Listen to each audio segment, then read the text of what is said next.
Idoso em Foco. A experiência de quem já atingiu a maturidade em um bate-papo descontraído sobre a vida e as questões do cotidiano.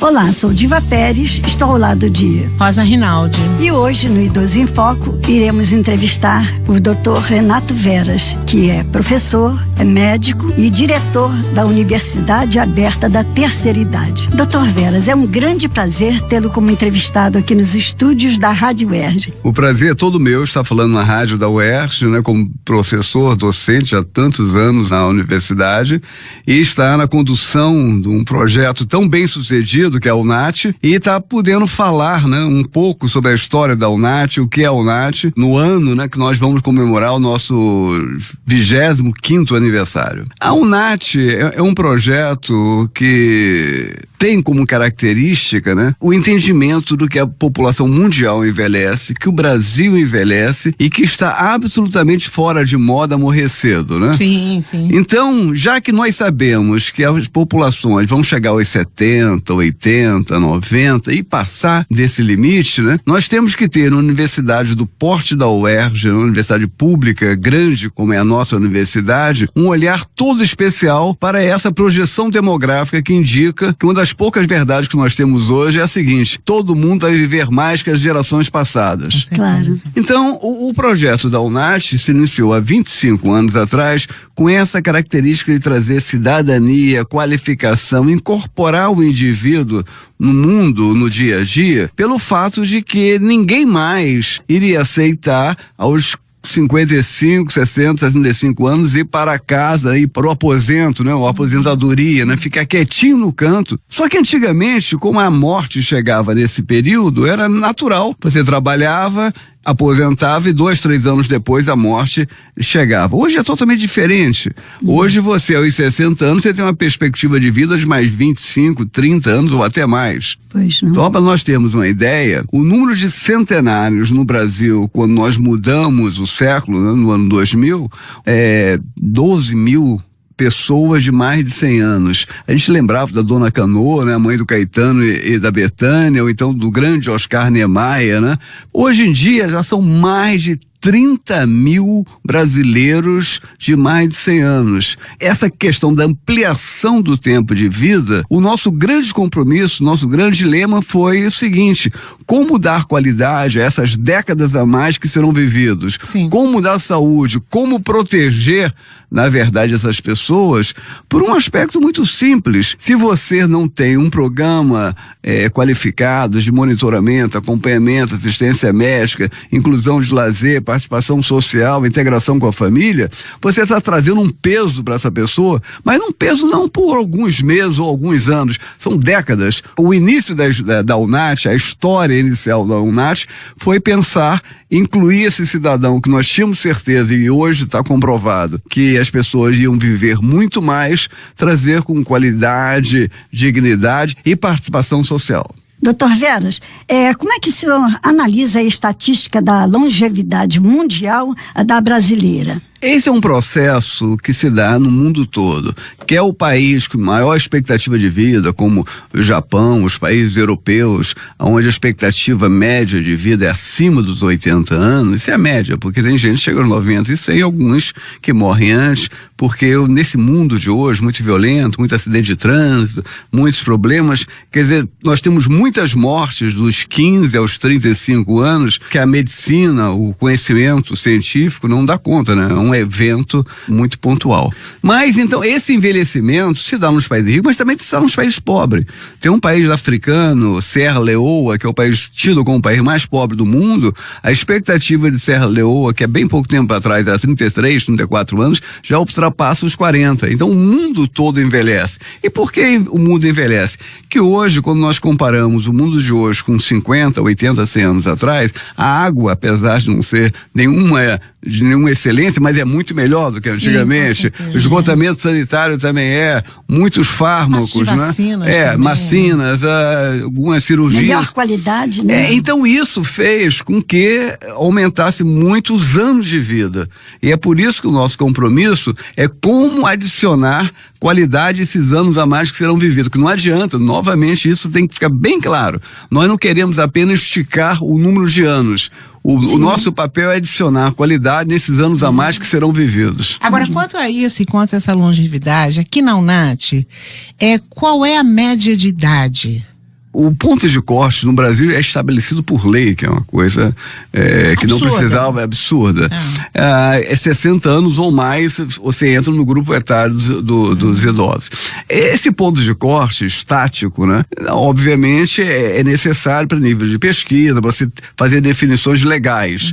Mas a gente sabe que uma pessoa que trabalha só a sol no interior do Brasil está muito mais desgastado do que um executivo na Avenida Paulista em São Paulo. Mas pouco importa. O ponto de corte é 60 anos ou mais. Nós temos uma parcela importante de pessoas de 60 a 70 anos na UNAT, mas o grande grupo etário é de 70 a 80 e temos muitas pessoas, muitas senhoras, vou dizer por que senhoras, porque normalmente a longevidade ela é maior no sexo feminino. O homem tem a mania de morrer cedo, né? E aí deixa o problema para a mulher, porque a aposentadoria dele é pouca. A mulher de 80 anos é uma geração que não trabalhava, tinha menos. Se forem elas primeiras, eles vão ficar sem pensão também, né? Não tem jeito. Menos, né? Capacidade, né, de disputar no mercado de trabalho, e além do mais, na idade bem avançada, quem nunca trabalhou não vai conseguir. Então, um grande problema que nós temos, nós discutimos muito na UNAT, nós detectamos, né, esse fato de que muitas senhoras, elas ficam 10, 15 anos sozinhas, os filhos viajaram para outras cidades, casaram, estão fora. As famílias são nucleares, não são mais aquelas famílias extensas de antigamente. E isso é um grande problema. Então, o NAT também é um local onde as pessoas vão, convivem. É um ponto de encontro, né? É um ponto de encontro qualificado, onde se discute questões e onde relevantes. Se aprende coisa para poder ter essa qualidade de vida melhor, maior tempo de vida, com qualidade, né? Exatamente. E mais ainda, com assistência médica que nós temos lá, os nossos serviços médicos. Isso é interessante. Né? Vocês têm um serviço médico para todo o pessoal da UNAT, dos frequentadores? O projeto é assim, só que nós já tivemos, antes da crise do estado do Rio de Janeiro, nós chegamos a ter 3.000 pessoas frequentando a UNAT. E o nosso ambulatório, por mais qualificado e maior que seja, que não é tão pequenininho assim, na verdade são dois, um aqui, outro na Policlínica Carneiro, nós não temos condições de atender nesse número. Então fazia uma seleção daquelas pessoas mais fragilizadas, mais necessitadas mesmo, né? E continuamos a fazer isso até hoje. Só que esses 2 últimos anos perdemos muitos quadros, perdemos 32 professores, então nosso serviço está um pouco capenga, vamos dizer assim, está em dificuldade, mas nós vamos recuperar. Esse ano nós vamos fazer 25 anos mas e vamos virar. A crise está acabando já. Vamos voltar. Vamos voltar, Doutor, senão a gente fica muito deprimido. Com né? certeza. A nossa real longevidade abrange todas as classes sociais? Abrange, sendo que o grupo de classe média mais alta e o grupo rico tem mais facilidades, porque hoje você tem muita tecnologia, você tem como alongar mais acesso, o tempo e acesso para os serviços. No entanto, né, o grupo etário das pessoas mais pobres, elas estão vivendo mais do que antigamente.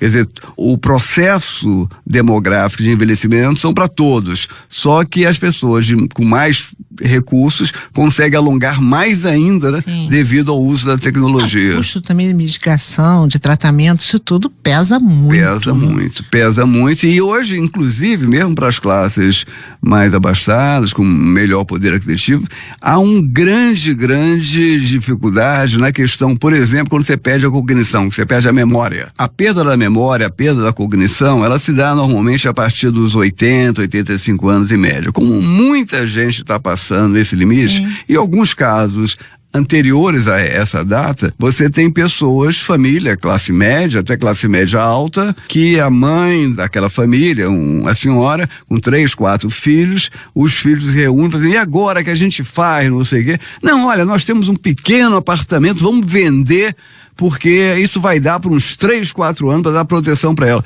E às vezes a senhora vai viver mais 15, 20 anos. É um desespero. Eu sou chamado muito, né, para conversar com as famílias, né, e uma situação que, quando as pessoas perguntam assim, mas doutor, não tem saída, não tem solução? Eu falei, olha, quem tiver a solução ganha um prêmio Nobel amanhã. Sim, até porque Alzheimer e Parkinson, até uns anos atrás, ninguém ouvia falar. Hoje em dia é algo... Até a esclerose, era só isso. Hoje em dia é algo relativamente comum, a prevalência é muito grande. Eu tenho uma pessoa muito querida, né, que morreu esse ano. Ela viveu 21 anos absolutamente sem conhecer ninguém, sendo que ela perdeu a cognição dela por completo com 2 ou 3 anos de doença. Ela passou 18 a 19 anos sem conhecer nenhuma das filhas. Como ela tinha recurso, ela tinha uma estrutura de 3 cuidadoras, uma empregada doméstica, uma enfermeira que ia todo dia, um médico passava por semana. Ela ficou na cama, olhando fixo para frente por mais de 20 anos. É uma situação absolutamente, né, difícil. Voltando à nossa UNAT, que eu estou muito curiosa em saber uma coisa. Você tem ideia de quem é a pessoa mais velha que frequenta a UNAT? Sua aluna mais velha? Tenho 2 senhoras de 93, 94 anos.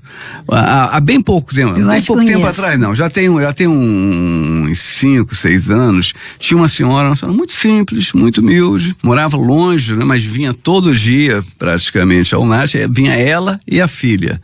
A filha era uma senhora de 70 anos, 60, próxima de 70, e ela com 80 e tanto. E foi uma história muito interessante, porque era uma senhora que participava de tudo, conversava. Ela era baixinha, pequenininha, magrinha, uma pessoa absolutamente, assim, agradável, né? Ativa, aquele sorriso.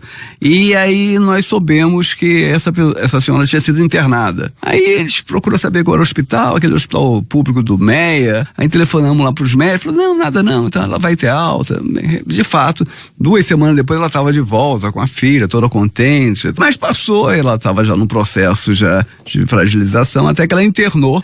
E aí os médicos já nos conheciam, o pessoal do hospital ligou pra gente, falou, olha, a situação agora é grave, sabe? Eu não sei se nós vamos conseguir tirá-la desse quadro.